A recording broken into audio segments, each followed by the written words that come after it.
जय हिंद दोस्तों, यूपीएससी केंद्र में आप सभी का स्वागत है। Ancient history previous year question discussion का यह तीसरा पार्ट है।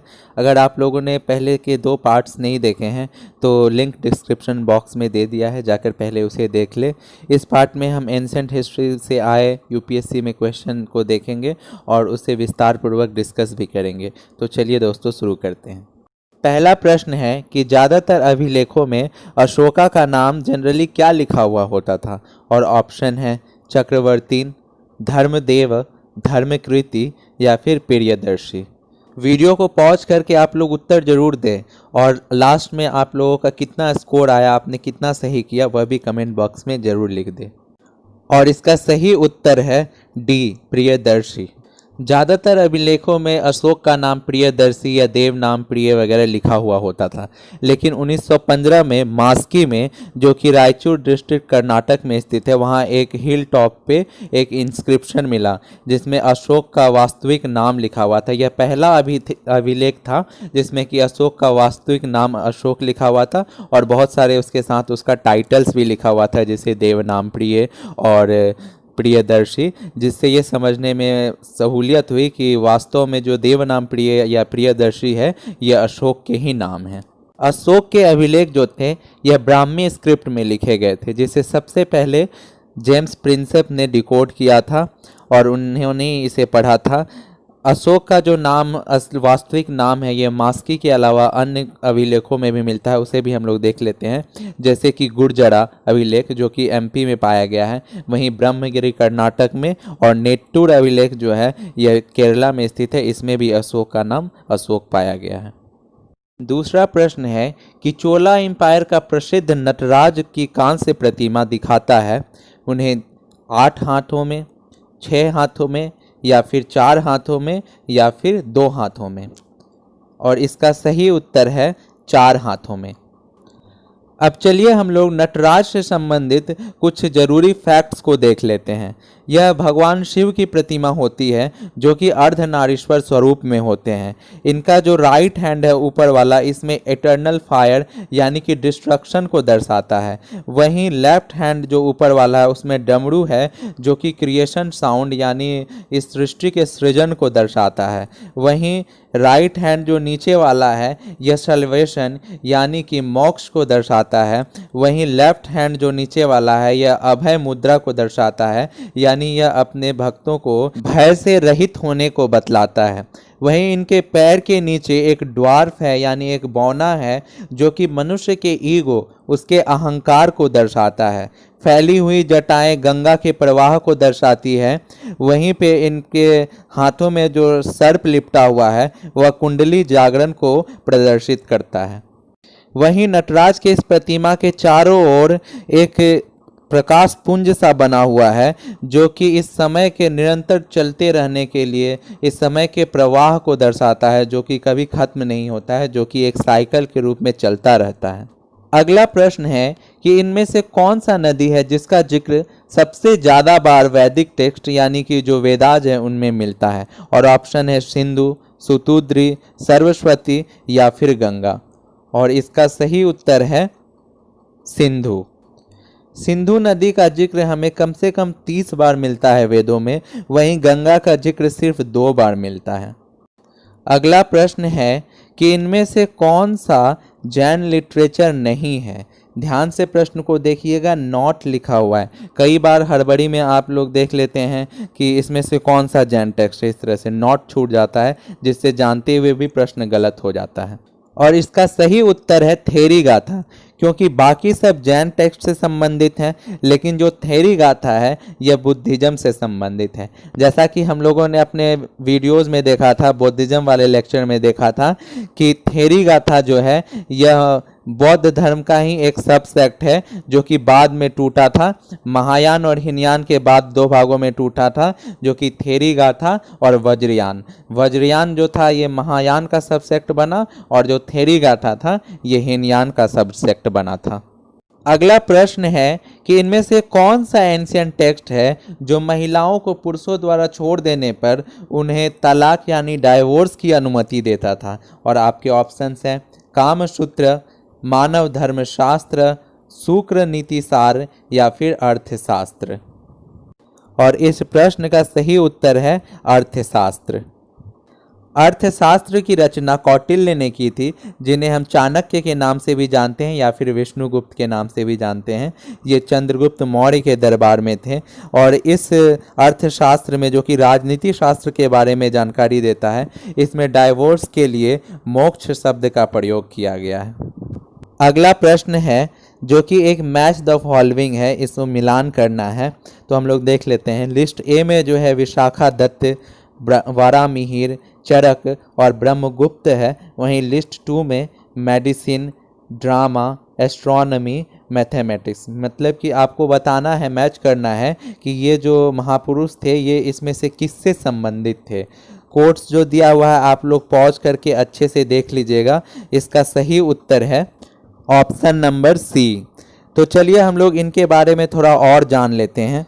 विशाख दत्त जो थे, इन्होंने एक नाटक लिखा था जिसका नाम था मुद्रा राक्षस। ये वैसे तो गुप्ता एरा में थे, लेकिन इन्होंने ये नाटक चंद्रगुप्त मौर्य के बारे में लिखा है, जो मौर्य एम्पायर की शुरुआत किए थे। वहीं वरामिहिर जो थे, यह एक खगोल शास्त्री थे। यह चंद्रगुप्त द्वितीय, जिन्हें विक्रमादित्य भी कहा जाता है, उनके दरबार में थे और इन्होंने पुस्तक लिखा था पंच सिद्धांतिका, बृहद संहिता इत्यादि। वहीं चरक जो थे, ये एंशिएंट इंडिया के बहुत बड़े चिकित्सक थे। इन्हें फादर ऑफ आयुर्वेदा भी कहा जाता है और यह कनिष्क के दरबार में थे। वहीं ब्रह्मगुप्त जो थे, यह एक बहुत प्रख्यात गणितज्ञ थे जो कि व्याघ्रमुख के दरबार में थे और इनका शासन राजस्थान वाले रीजन में था। और अगला प्रश्न है कि इनमें से कौन सा एंशिएंट स्क्रिप्ट है जो कि राइट से लेफ्ट की ओर लिखा जाता था, यानी दाईं से बाईं ओर लिखा जाता था। और ऑप्शन है ब्राह्मी, नंदनगरी, शारदा या फिर खरोष्ठी। और इस प्रश्न का सही उत्तर है खरोष्ठी। खरोष्ठी स्क्रिप्ट को भी जेम्स प्रिंसप ने डेसिफर्ड किया था, यानी उसको डिकोड किया था। इसके अलावा जो शारदा स्क्रिप्ट है, इसमें कश्मीरी और संस्कृत को लिखा जाता था लगभग 8वीं-12वीं सेंचुरी में कश्मीर वाले रीजन में। वहीं नंदनगरी स्क्रिप्ट जो था, यह एक देवनागरी स्क्रिप्ट का ही फॉर्म था जिसमें कि संस्कृत और प्राकृत भाषाओं को लिखा जाता था। अगला प्रश्न है, होयसला के जो मॉन्यूमेंट्स हैं यह कहाँ पे पाए जाते हैं। ऑप्शंस हैं हम्पी और होस्पर, हलीबेड एंड बेलूर, मैसूर और बेंगलोर या फिर सिंगेरी और धारवाड़। और इस प्रश्न का सही उत्तर है हलीबेड और बेलूर। होयसला डायनेस्टी जो था, इसका शुरुआत में जो कैपिटल था वो बेलूर था, लेकिन बाद में इसका कैपिटल शिफ्ट हो गया हैलीबेड। अब जहाँ कैपिटल होता है वहीं पे ज़्यादातर जितने भी आर्किटेक्चर होते हैं, जितने भी मॉन्यूमेंट्स वगैरह होते हैं, वे ज़्यादातर के मिलते हैं। जो होयसला डायनेस्टी था ये लगभग 10वीं से 14वीं सेंचुरी तक चला था कर्नाटक वाले रीजन में, और इसका शुरुआत नृपकामा प्रथम ने किया था।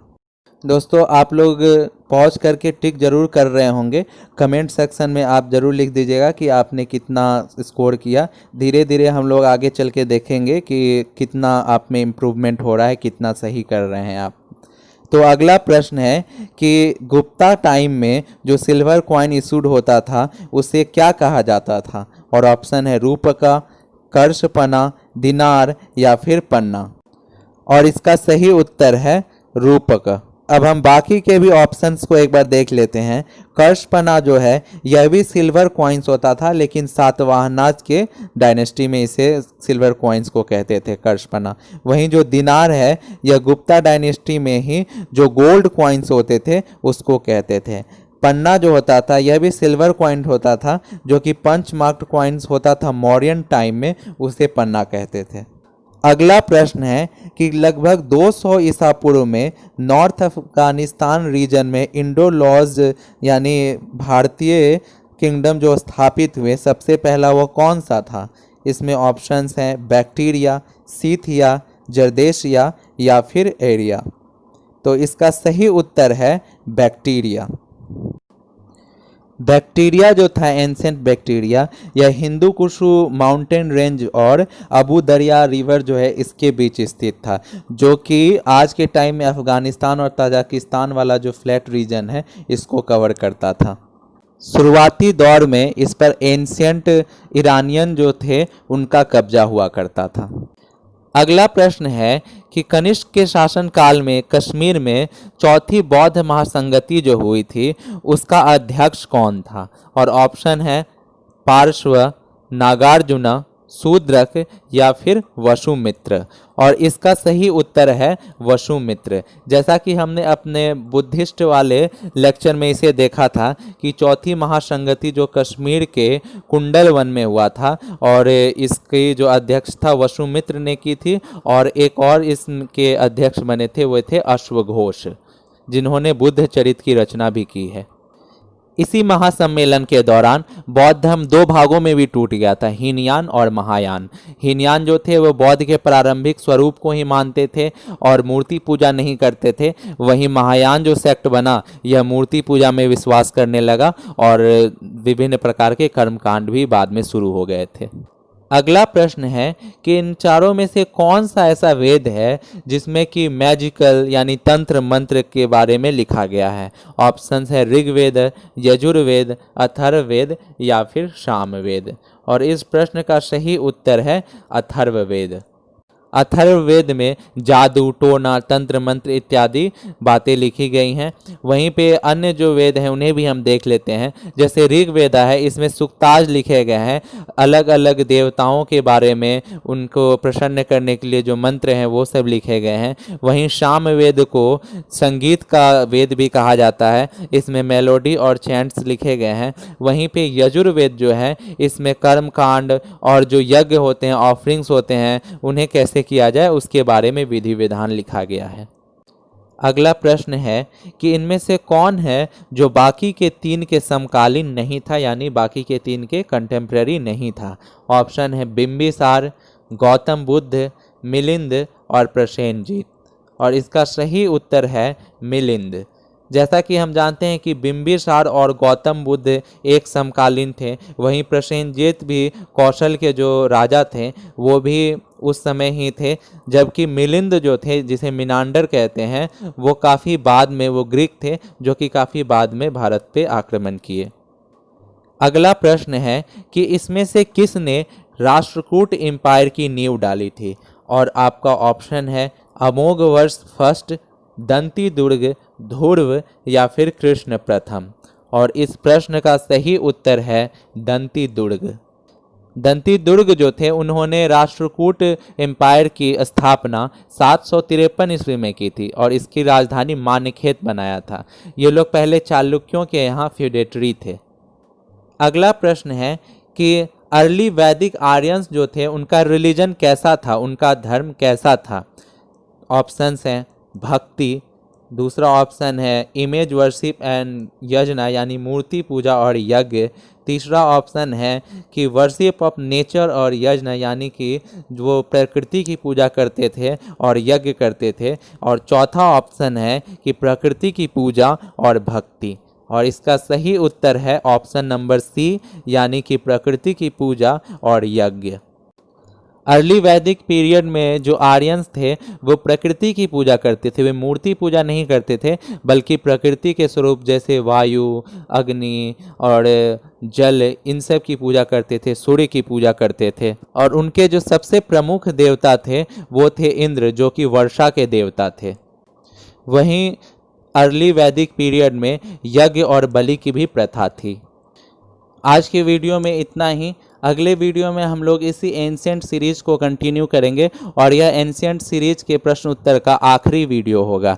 चैनल से जुड़े रहने के लिए इसे सब्सक्राइब अवश्य कर दे और वीडियो पसंद आए तो इसे लाइक करें और इसे ज़्यादा से ज़्यादा अभ्यर्थियों तक शेयर करें ताकि वह भी इसका लाभ उठा सकें।